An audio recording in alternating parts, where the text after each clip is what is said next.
Welcome to the Outer Fringe. Hi, everybody. Welcome to the Outer Fringe. I am joined here today with Brian, and we also have a special guest here today with us. His name's Jonny Kunk. He is an amazing musician. And tell us a little bit about yourself, Jonny. Wow, all right. Well, my name's Jonny Kunk, and I go by Johnny Boy Kunk in the music world. So music is what I do. I do Mississippi blues, different styles of it, northern like hill country to the Delta, and like just juke jams kind of thing. Took a liking to it and made a living out of it, and that's what I currently do.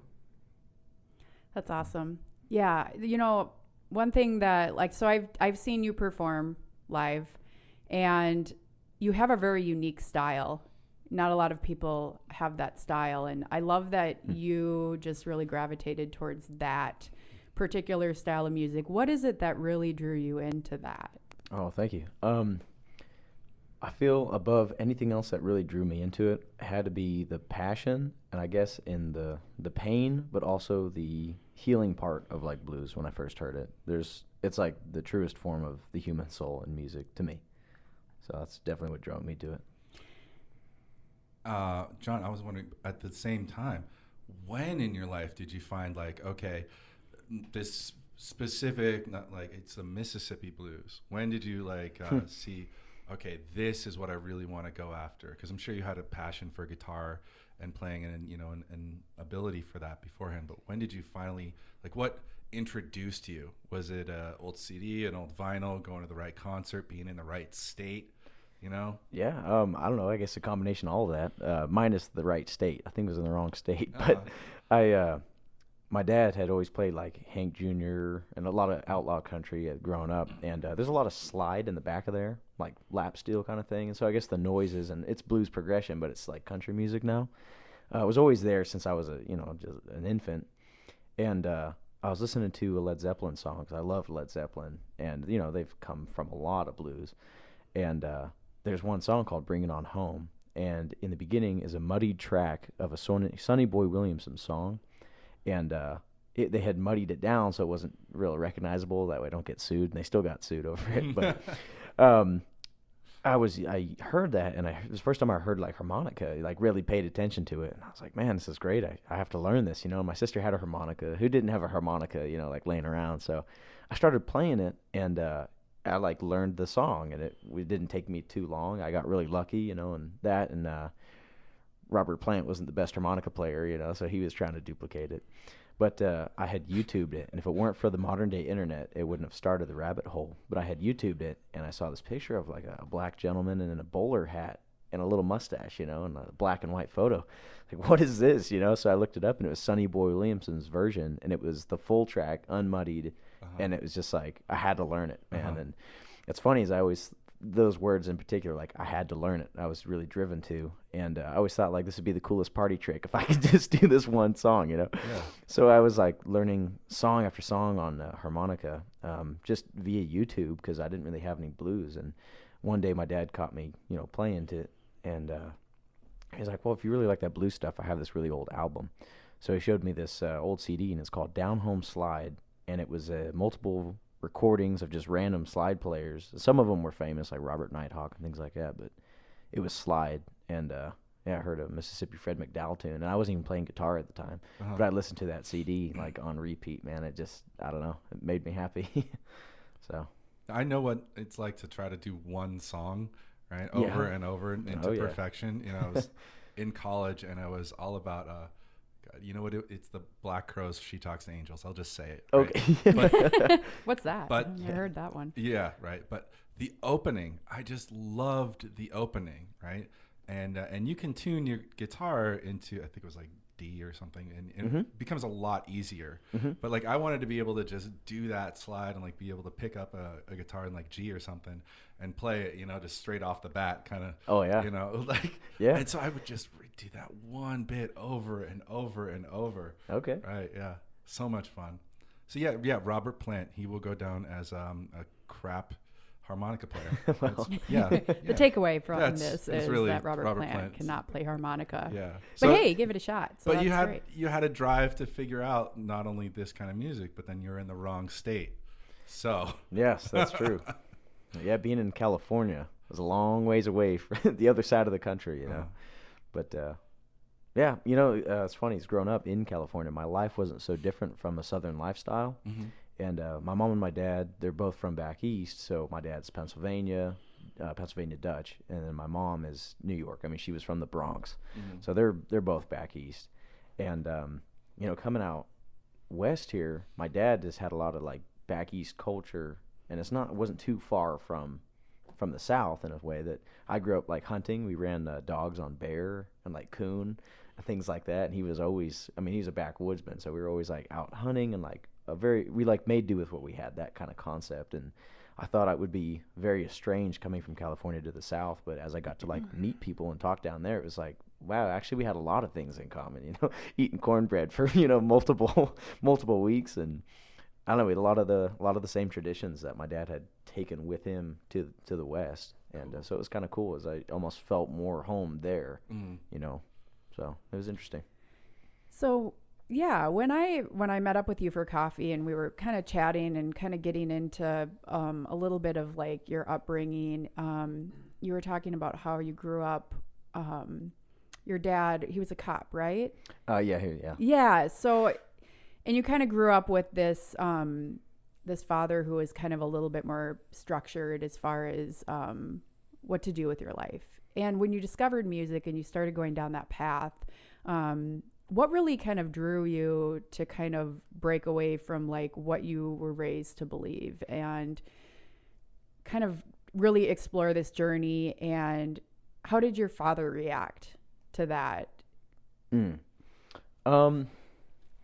Well, as far as like driving me towards, you know, as we did talk about during coffee, I'll fill in the, you know, listening audience here, is that I think every parent wants the best for their kids, you know, and they definitely drive them to be successful, and they drive them to do things that are going to help them, you know, out in their future, even if it's not like the most enjoyable or fun. You know, they want you to be structured so that your life works, you know. So my dad's intent was always to, you know, make sure my life was successful and I was happy doing what I was doing, but also doing it correctly, you know. And pursuing the music, you know, I was very driven just in general to do things, and I had put myself through trade school, and they had helped me out with my junior college as well. So when I was telling him that I was going to quit welding to work in a restaurant so I had more time to play music, my parents were like, okay, you know, I'm sure they were rubbing their temples, but they weren't totally against it, you know, and they didn't really say anything else. They thought it was a move downward, and I mean, that's understandable. Not that there's anything wrong with the restaurant, and people can do great things in a restaurant, but after having like a welding degree and going from a custom fab shop to working in a restaurant, it was very, you know, it wasn't a good idea in both my parents' eyes. Yeah. Right. So playing the music, I've always been I want like my actions to speak louder, and I always dislike when people say what they're going to do because they don't end up doing it. You know, the whole satisfaction or gratification thing.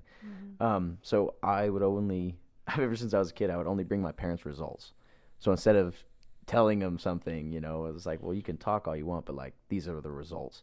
So I think it was really introduced to them when I was going to the South. I had saved up a lot of money and went to the South the first time, and they supported it. My dad had crossed the country himself, so he understood a young man wanting to travel. Yeah. But playing the music was not really like opened up or told until I like played a show. Like I said, I had a show, you know, I've been playing downtown, and I started like sharing my income was like far as what I was making. And what great motivation to achieve some type of success within that. You know, I want to show my parents that I can really do this. Like, hey, like everybody has to have something that really drives their passion and motivates them. And that's awesome. Yeah, results are the best way to influence someone, you know. And we were talking a little bit too about how when you were welding, you actually, like, it's almost like you physically got pushed out of that job by, because you had like too much iron in your blood. So I was welding up north in Coeur d'Alene, and I had too much zinc in my bloodstream. Oh, zinc, that's it. Yes. Yeah, in my system. So I had to like continuously take calcium pills to help like bond with the zinc and pass it through my body. And But you didn't get colds, right? Because zinc keeps colds you know, away. I was actually I didn't get sick for a Right, long time. right. So Very healthy. you know, every once but in a while in you got to pain. go weld some galvanized steel. You know. Sure. But yeah, so I was getting some like Home health remedies. issues up that way. And coming back to Boise again too, I had like burnt my hand really bad, and I had like the keloid scar that had to get removed. And it was like, you know what? I'm like smashing my fingers. Oh, I have a bad knee, and I had like stretched my meniscus again, like lifting a heavy metal plate. I was just getting wrecked, you know, for a young Right. guy. It's like, man, I don't think I want to do this forever. Right. So. And you have to use your hands to play Yeah. music. And, you Yes. know, it's like, I feel like when we're going on a path where we're really not supposed to be going down that path and there's a different purpose for us, the universe or whatever will kind of push you out of that path. And it almost seems like that's what happened with you and put you towards your purpose and Yeah. got you to where you wanted to be. So tell us a little bit about traveling, your travels, and what you experienced and Yeah, I people you wanted to met. jump on that before the last question that you had. Like, I remember the first time I went across country, I was so scared. Like, so the first 6 hours of driving, I was just, what am I doing? Oh my God. Like, and I had wanted to do just a trip out west and then back to Boston. And like, for a couple weeks, like no one wanted to come. I was pulling teeth because just like, if anyone came in the car with me, then it was going to be okay. But I had a return that was pretty soon planned. And so, but it was such a drive. And then, you know, it didn't become about the destination so far as like what I could do along the way. Mm-hmm. So like, yeah, just the first time that you went across Texas, you know, Yeah. right? Like, what was that like? That was pretty wild. I had I'm sorry to fill in such a backstory here, but I had been bouncing around for a while. When I was in California, my parents had moved up and retired to Coeur d'Alene. So I spent, I think 8 months by myself. I was living in a friend's house. So I didn't have a home anymore. And my home had, you know, my parents had gone and I wasn't in the same house. So I was living at someone, you know, kind of strange. Then I went up north and lived with my parents for a little bit. Still not my home, you know, but these are my parents. Then I came down to Boise and was bouncing around. I lived in a trailer home on 44th Street in Garden City. It was the first place I could find. And then I had place. You know it? Okay. And then I had moved in with my cousin, and they took care of me. And then I finally got in a house, and I just been moving, and like moving my stuff. And every time I moved, it was like, well, like I need to stop lugging whatever said item was. Yeah. I need to donate or toss this because it's a pain in the ass every time I move it. So I had to keep changing it up. So when I was finally leaving, I left my last remaining items, like it wasn't very much. Left it with a good friend of mine that I had welded with, and I'm still friends to this day. And that was like a dresser, I think, and like some boxes of clothes, stuff I wasn't going to take with me. And my intent was to just go. Yeah. And I was going to actually look into moving into Mississippi. So for me, I had the journey planned without the destination. Okay. So it was a bit different in that sense that I never felt rushed. And I think my first stop was like Ogden, Utah, out of Boise. So I drove like 2.5 hours and then camped. So the whole mindset as far as traveling was like, I am going to take my time. Okay. And I'd saved up just under 10 grand. And I was like, okay, I'm just going to try to make this last as long as I can. So it was a very casual, taking my sweet time kind of thing. Yeah, until the end of the journey, but that's a different story. So. What an awesome freedom in that too. When you're just like, I have no destination, I'm just on the road. It was addicting too, and it was you almost get like a post depression actually, because like you'll never really have that freedom again. And as you progress through life, you obtain things and you obtain people's friendships and trust, and like when you it's hard for people when you abandon those, when you cut ties, including yourself. I mean, I just went nuts on the road, and like I started looking for things like I would just find the biggest burgers. Okay. I could tell you the best burgers across the country. Oh man. And just like little things that would kind of keep me happy and fill in the spots. But then I would go, and not to like major cities either, but I would go to like not small towns, but like I would meet different people along the way, and all of a sudden, like I was different. Mm-hmm. And I know this is about your story, but I'm just kind of like leading maybe if this happened to you, or in a different way. But there's so many structures to the role that I played where I grew up. Mm-hmm. You know, not only really who my mom thought I was, but who my friends related to me as. You know, I was around my friends a lot more, right?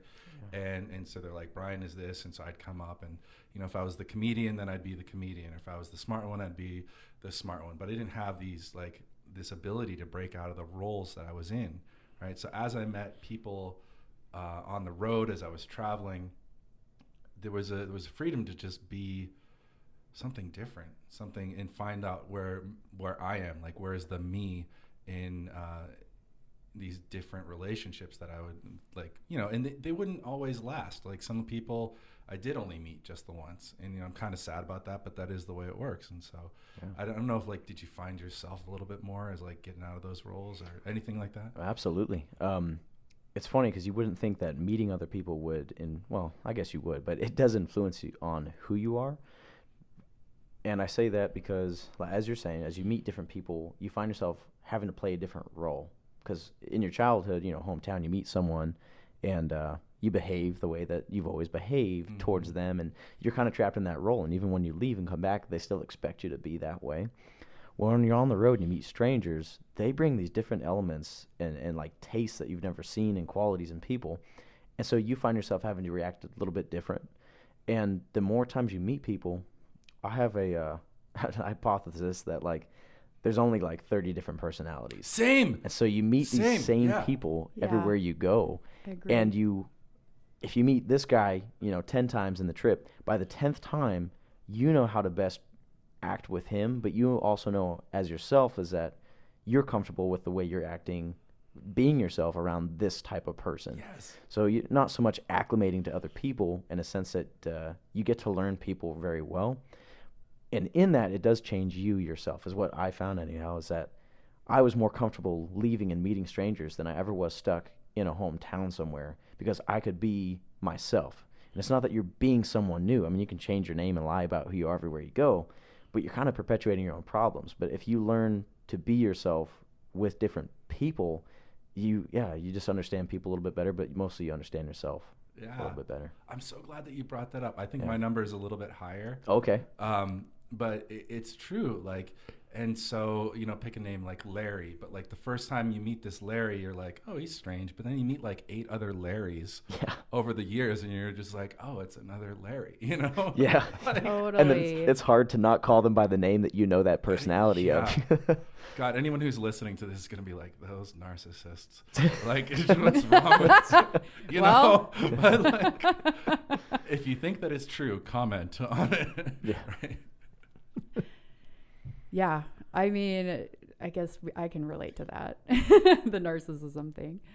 Oh, but yeah, you know, one of the things that I was thinking about too is that you go around and you meet different people and you almost kind of learn how to interact with those certain personality types, and you kind of, you know, I used to almost kind of manipulate that, you know, back when I was younger, I would kind of manipulate each situation. And I love the idea of just showing who you are authentically and seeing how those people interact with you, because it really is like, that's the takeaway, is like, how are people going to respond to me in general? And once you kind of get to know different personality types and see how they respond to you, it kind of brings out more of that authenticity. And aren't we all really trying to get there to be like our most authentic self and be the most comfortable with our authentic self? Because, you know, for the longest time, you know, with my self-esteem, you know, like I always felt like I needed to be somebody else or be something better. And that's kind of the cool thing about traveling, is you show who you are, and it's like, take it or leave it. You're only going to know me for like 15 minutes or 24 hours. Like, Yeah, exactly. I have nothing to lose. And with the people in your life, there is so much more, you know, I got to present myself in a certain way, or I disappointed them, I got to act this way instead. And authenticity is, you know, in my opinion, it's the truest form of self-love and love for others. And that's the ultimate goal. So, you know, you did a lot of traveling, you met a lot of different people. What is it that brought you back to Boise? Well, when I was moving down to Mississippi, I was just taking my time, you know, and the first time I went, I had a flaw in my, I don't know, I guess my viewpoint, my opinion. So I was preparing to take this trip, and I know that there's definitely bad actions that people do in the world. I wouldn't, are there bad people or they just do bad things, that kind of thing. But I was prepared for the worst. Like everywhere I went, okay, I'm going to get robbed here or this could happen. I'm going to carry, my knife with me. Like I'll probably get in a fight here, that kind of thing. So I had an eye open for bad things, which I feel is a natural thing to do. But with all my attention and my eye on the bad things, I wasn't paying any attention to the good things. And I didn't know how to look for good things because I was only keeping my eye out for bad things. So every time something bad happened or I met a bad character, it like confirmed my thoughts, manifested it, if you will. So, I had my troubles, but as I went to Mississippi, I was in Mississippi, and I was in there, I think July and August, like late summer, and it's terrible there. That time of year, like the weather is just extremely humid, it's hot, and people just want to sit on a porch. I mean, it's a miserable time of the year, and being there was interesting because I thought I was trying to fulfill this whole like blues pilgrimage, and like I had to do this, I had to live here, and I, as beautiful as Mississippi is, it was so miserable that time of year, and yet people were still there. Like, why would you choose to be miserable here when you can be miserable in other ways in like Boise, Idaho, And I realized that the most important thing that people had possession-wise was like faith in each other and a connection of like roots. So your family and your friends are the reason they stay in a miserable place. And I thought like, well, wait a minute. Okay, Boise wasn't this miserable as far as like the economy's better, the weather was a lot better, in certain aspects. And I thought I ran away from a really good thing because my mindset was bad. And these people had the important things in a worser place. And that's what made Mississippi so beautiful for me, is that even though it's a bad place, I mean, can be culturally too, but they still found the good in where they were at. And I thought, man, if I can't be happy in Boise, Idaho, that was a really good place. Like, what's wrong with me? And so Mississippi suddenly wasn't the home I was looking for. It was their home. It was their place to be. And I thought, like, well, wait a minute. I've been running across this whole country, running away from, like, my own opinion. Running away from myself. It's not to sound cliche. But, yeah, so I thought, I can make it back in Boise. And after I was influenced, by my influencers there, I headed back, and I was like, no, I'm going to make it work in Boise, Idaho, because I need to change my attitude, my opinion. And since you've come back, how do you feel like it's changed as far as your just interactions with people here, your, music? It's changed a lot. Yeah. Let me elaborate on that. To find the correct words. When I was here and I was working in a metal shop, I've always dressed like a metal worker. My dad always said, you always look like a welder. I'm always wearing dirty clothes or whatnot. But I would, make my way out of this dungeon cave, and I would try to meet girls, and I would try to meet other people, and I wasn't real presentable, and I didn't know how to act. I would go out drinking, and of course, I was just drinking alone, so you don't really know what you're doing, not having a good time or whatever. I was in a really weird place, and everyone, it's like a Jim Morrison song, people are strange when you're a stranger. Everyone seemed really snobby, and everyone seemed to look down at me, and I didn't fit in. And Boise, Idaho is very laid back, and I had come from like a crazy party scene in California, and I just didn't feel like I fit in anywhere. And plus, I was a young guy working in a metal shop, and most young guys are, working at the restaurant, so they're downtown, they're going to college, and I was already done with that stuff. So everyone just seemed condescending. The whole town of Boise seemed condescending, and I wasn't making the money that they had, and just didn't feel good about it. And after leaving, I realized it was my own fault because I wasn't able to talk to people. It was my fault for not accepting people for who they are. I know that sounds a little weird, but after coming back, I was like, I'm going to play music. So I started playing music on the street after I had learned like a few songs. So I left only knowing like maybe 3 songs. If I, was sober, try to remember them. And then coming back, I must have written like 30 songs. So I had 30 songs, and I had learned multiple covers and everything from down south. And I was playing on the street, and people who were down and what I kind of connected with would smile, and they'd put $1 in the case, or like they would have a good time, or their kids would dance. And I felt actually part like of the community. I felt good because I was supplying something that was useful instead of just being a welder buying like, whiskey on the weekends. I was actually doing something that was like, it felt productive. and I hadn't done anything productive other than get a paycheck from somewhere, which I always hated in the first place. So coming back here, I felt like I was supplying something, and in that, I've like gained fans, I've gained friends. I mean, I've gone to people's houses for dinner, I've played weddings for people I've met, and it made me feel really good. It made me feel connected because I kind of forced myself to be connected. As I go out in the streets, and that's where everyone goes. You know, you're poor, rich, doesn't matter. You have to walk downtown Boise to get to the next spot. So it wasn't like I went immediately into venues, and it kind of narrowed down my audience still. I was, I just dived right into the community, and I felt a lot better about it. So That's so cool. Well, thank you. One of the things I like, when I first met you, is how nice you are. You're just so nice and polite, and you almost have like a little bit of this like Southern hospitality type of personality. And, I feel like when you treat other people with kindness and you're doing something that comes from the heart, people respond to that really well, Well, I'm just wondering, I've seen a lot of people busk downtown, and now I'm thinking like, was I one of the people that threw $1 in? Because there's some really great people. Oh yeah, downtown Boise, just good talent, good out there. And I'm sure you've seen some of the other ones going around. But like, man, coming back to Boise, and I don't know if that's a fault in how we see people. It's really just a growth point, right? Like, we aren't born perfect. We aren't, and being able to say, okay, I need to look for the good, right? In that evolution of our own personal humanity or growth, right? And Boise, actually, it showed me that when I first came here, and people started showing me around and doing that, like walking downtown, but with small groups of friends. And I found something in this town that was just, I couldn't say that another town was more friendly. Yeah. And I'd been a lot of different places. And I love this Southern connection too, because we're talking about must have been hella NorCal that you were in with the, the Southern flavor and going out and hunting and all that. But I didn't realize until I lived here for a while that a lot of people had moved from the South up here in the gold rush in like the 1800s. And so like, that's why you had the biscuits and like sausage gravy, or, like the different cultural, I think food is really a big part of culture. So you could see a lot of like food culturally move up. And so I could get that feeling here, because when I lived in Boston, man, I didn't fit in. I was like, I want to say that I was too nice. Yeah.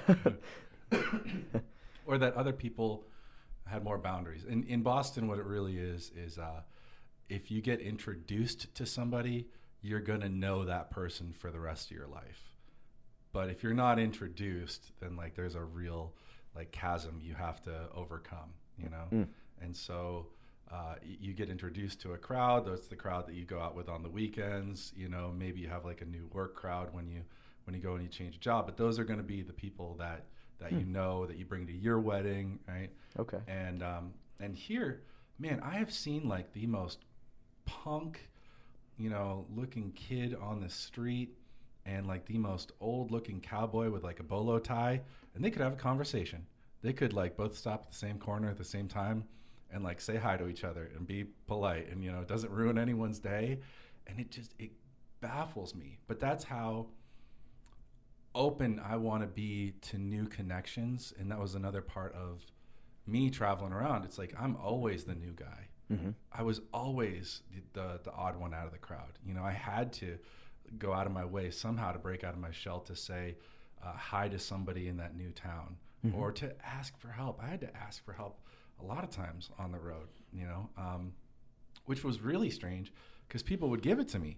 Like people would be like, no, Ryan, we like you, like you could stay over here for a couple nights. It's okay. Not just like one. And I'd be like, really, I'm worthy of that. Yeah, people across the nation are more generous than I think we give credit to. Absolutely. Yeah, there's always someone that's willing to help you when you're down and out. Yeah. And those are things that just I would not have found staying in one spot. I was wondering, so you went down to Mississippi, really got to study some music down there. But how has your style evolved from what you learned as kind of like that's what was started? I'm going to say 50s, but you could correct me if it was actually started in the 40s. But like, how has your style evolved from what you heard, like the basic 50s blues, Okay. progression is. So actually, the CD I was talking about, Down Home Slide, we're talking styles that go like predate 1920s. Well, I'm sorry. Oh no. I didn't. So I'm just gonna set you straight right now. Yeah, right. I'm here to learn. There was some pretty old styles, and it was. I mean, I'm listening to Robert Johnson tunes, Charlie Patton. Charlie Patton's, he's considered the grandfather of the Delta blues because he was the first guy to be recorded.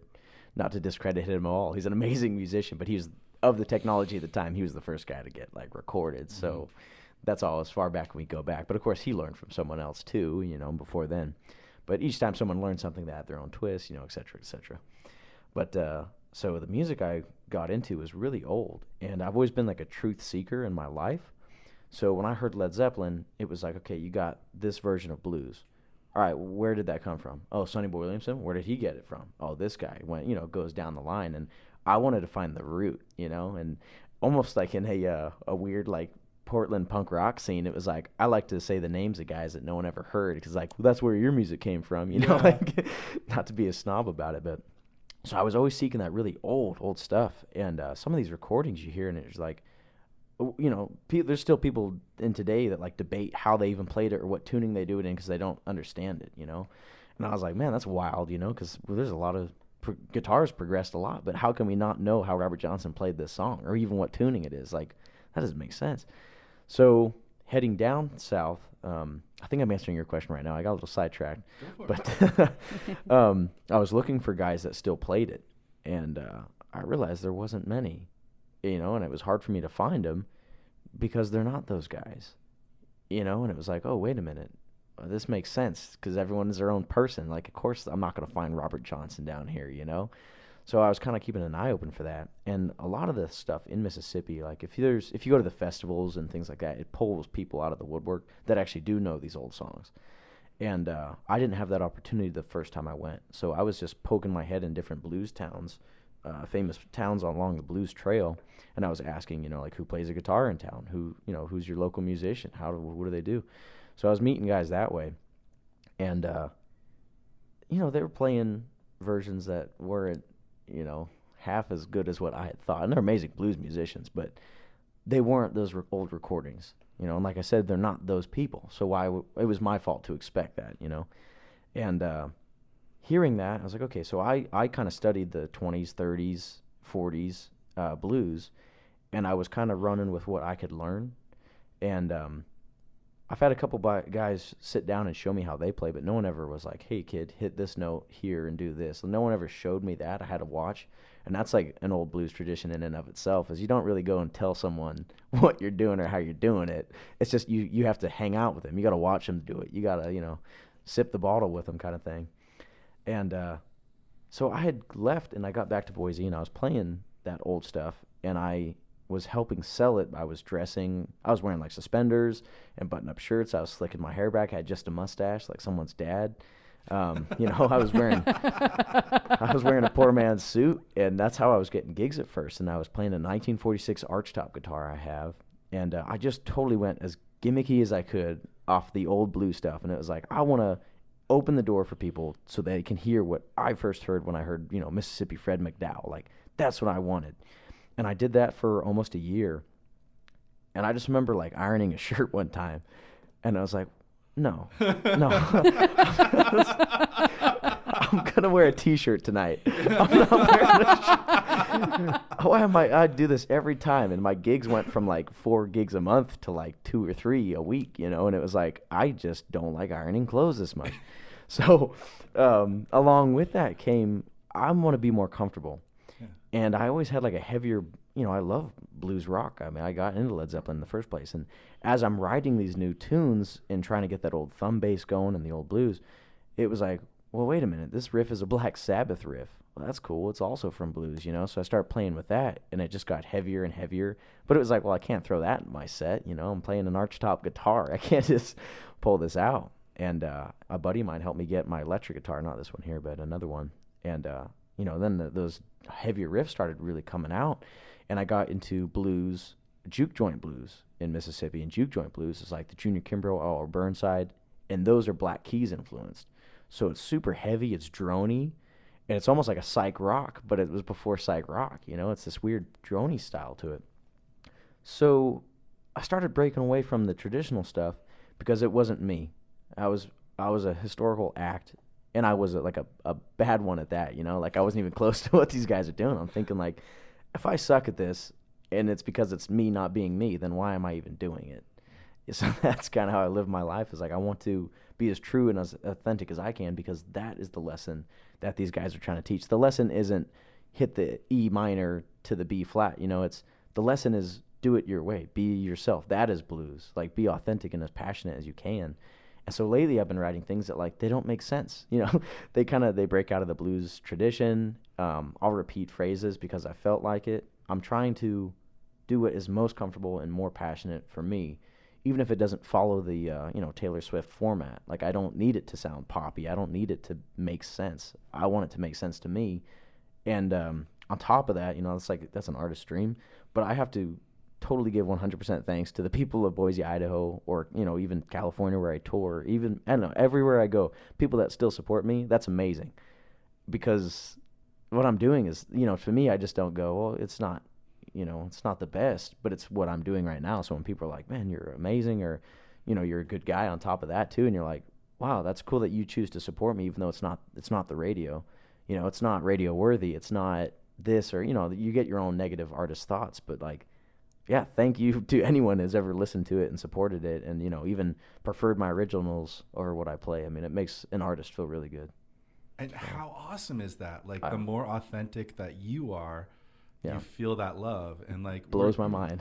We're talking like you're still doing like 3 gigs a week right now, and so Boise is still loving you, and then you're happier. I'm sure that happiness and part of that passion is like, I'm not just gonna sit here and play the standard wedding tune. I'm gonna rip, because that's who they wanted at their wedding. Yeah, right. Absolutely. Right. Yeah. I think every artist does that. You know, they start off really idolizing certain other artists, and they kind of try to recreate their artwork, and then through that, as you go, you kind of find your own. You find yourself, and you find your own style. Like, have you guys ever been to the Van Gogh Museum in Amsterdam?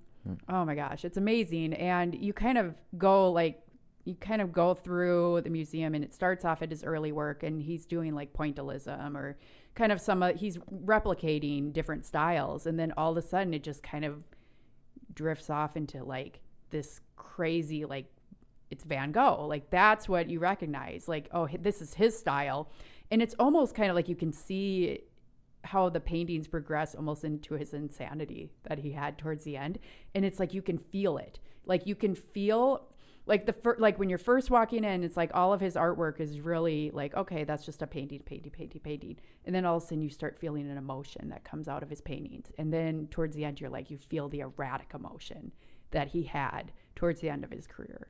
So just to do a big shout out right here to Scott, who's our sound engineer, and he's currently recording, and he's opened up his home for us to have a place to record. I remember Scott telling me not too long ago, he was talking about somebody else and their style, and he said he had to learn the rules in order to know which rules to break. And I thought that was such an interesting way to look at it. Like, you know, you say copy, but really it's learn the rules. What does blues consist of, or what does these art forms consist of? Like, what is any of that? And then at some point, now you understand the rules. Where can you actually push them? And I always loved that statement that you said. That is a great I I wanted to statement. call back. I'd like to take that. That's awesome. That is a great statement for sure. Does Bran have anything to add? Bran, I think he's... No, thanks, Bran. Okay, thanks, Bran. So should we at some point get around to listening to John play? Yes, I would love that. I'm really excited here. I don't know, do we need to do much setup at all in order to switch over? I don't know. What do you have going on over there? I'm a pretty loud singer, so I'm just going to scoot back a little bit, Okay. put it at my lap, and do it. Oh, okay. So you didn't need to jack into anything. You're acoustic? Oh, acoustic. It's I can pretty swing loud. this mic around so Yeah, it's we closer can- to the acoustic. We can do that. Okay. There's a little tune I learned from a man named Pat Thomas down in Leland, Mississippi, and it's not at all the way he plays it, but it's the tune, it's the vocals, it's the it's the song structure in a sense. It's called Bumblebee Blues. It's about day drinking day drinking malt liquor. So this is older style. I'm going to go ahead and show you some of my new stuff.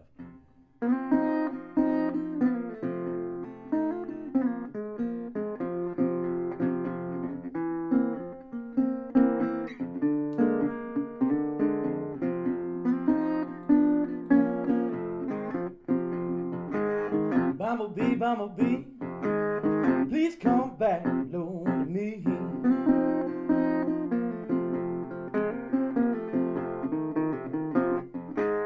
Bumblebee, bumblebee, please come back low to me.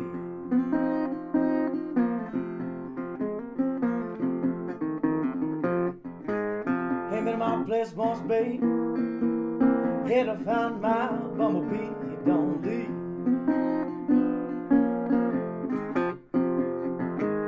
Got some this morning, been looking for him all day long.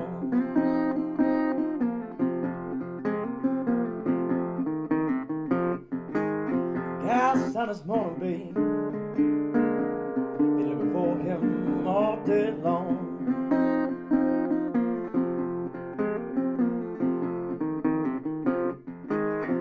My place once, babe, here to find my bumblebee. He done gone. Really good song,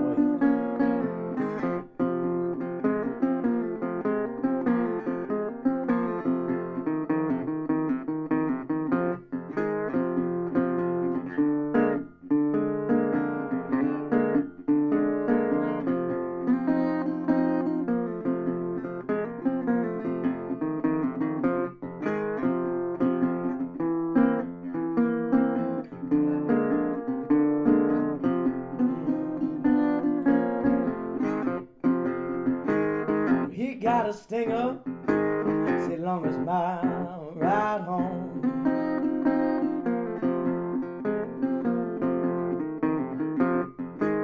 Yes, he got a stinger, babe, long as my ride home.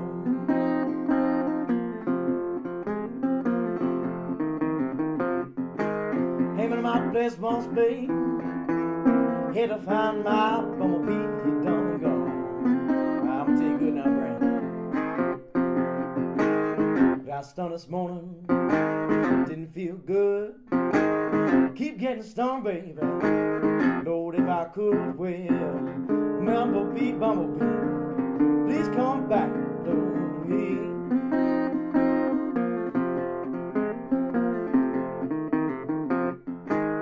Had to go to my place, babe, and find my bumblebee. He don't leave.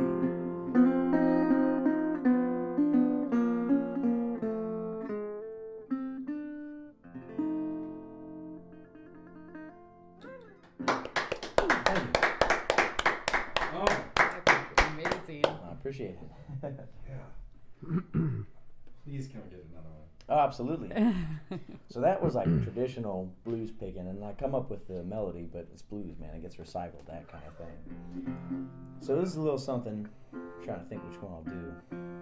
Maybe some of the shows more you.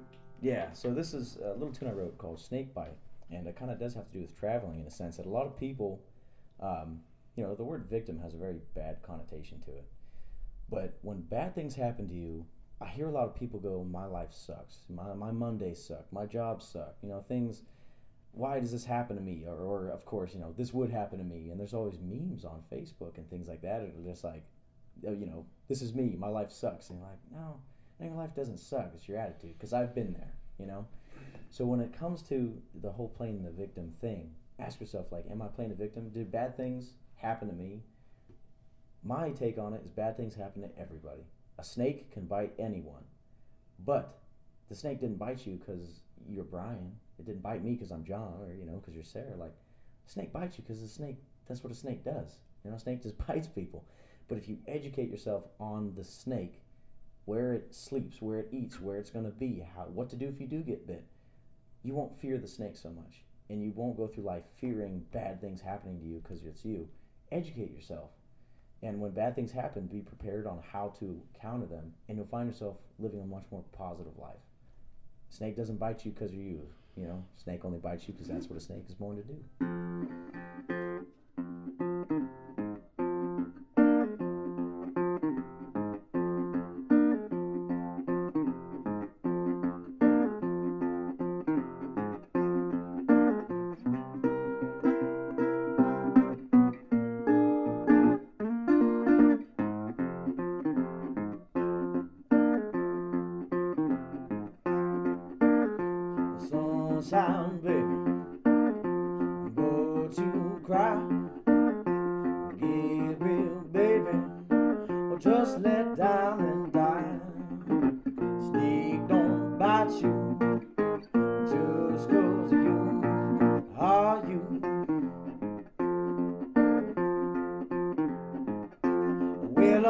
a snake on it bite you, baby. 'Cause that's what a snake is born to do.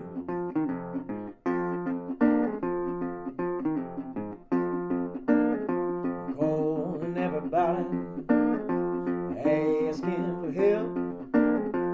Realize, honey, do it for yourself. Snake don't bite you just 'cause you are you.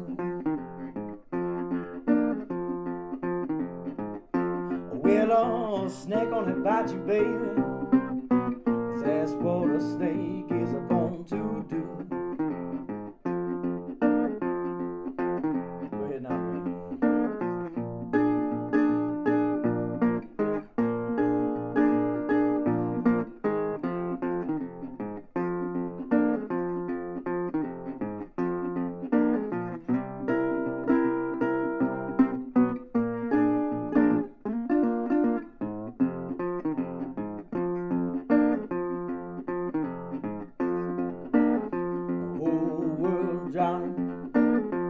Drowning like you.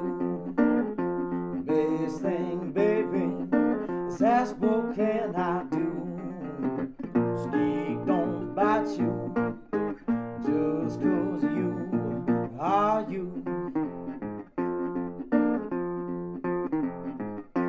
Well, a snake on it bite you, baby. That's what a snake is born to do.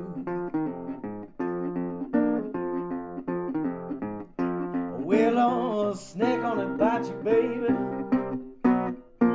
That's what a snake is born to do.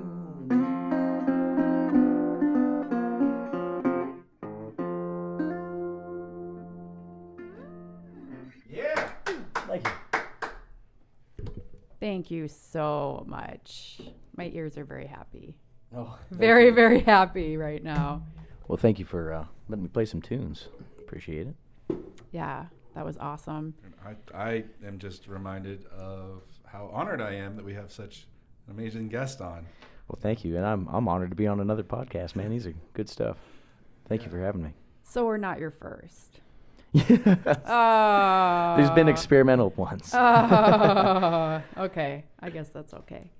Well, thank you so much for coming on today. It was so cool getting to know you more and just hearing more of your story and what got you to where you're at. And I love that.